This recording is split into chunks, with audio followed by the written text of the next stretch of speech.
ప్రశాంతి రెడ్డి గారు. ధన్యవాదాలు అధ్యక్ష. మా కోవూరు కాన్స్టిట్యున్సీలో ఒక 15 సంవత్సరాల క్రితం ఎంతో ప్రతిష్టాత్మకమైన షుగర్ ఫ్యాక్టరీ మూసివేయబడింది అధ్యక్ష.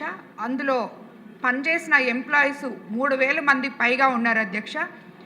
ఇది నేను గతంలో కూడా సీఎం గారి దృష్టికి అలాగే ఇండస్ట్రీస్ మినిస్టర్ గారి దృష్టికి కూడా తీసుకెళ్ళాను అధ్యక్ష. అక్కడ 126 ఎకరాల పొలం ఉంది అధ్యక్ష ఆ షుగర్ ఫ్యాక్టరీకి సంబంధించి. అదంతా శిథిలావస్థలో ఉంది అధ్యక్ష. ఆ 3000 మంది ఎంప్లాయీస్లో ఆల్రెడీ సుమారు 2000 మంది చనిపోయారు అధ్యక్ష. ఇంకా 1000 మంది ఉన్నారు. వాళ్ళు తిరిగి కనీసం ఆ ఎంప్లాయీస్కి దయచేసి పేమెంట్ ఏమైనా ఇవ్వగలిగితే అధ్యక్ష వాళ్ళ కుటుంబాలు లబ్ధి పొందుతాయని మీ ద్వారా ఇండస్ట్రీస్ మినిస్టర్ గారికి సీఎం గారికి తెలుపుకున్నాను అధ్యక్ష. తక్షణమే దీని గురించి ఆలోచించాలని కోరుకుంటున్నాను అధ్యక్ష. ధన్యవాదాలు అధ్యక్ష.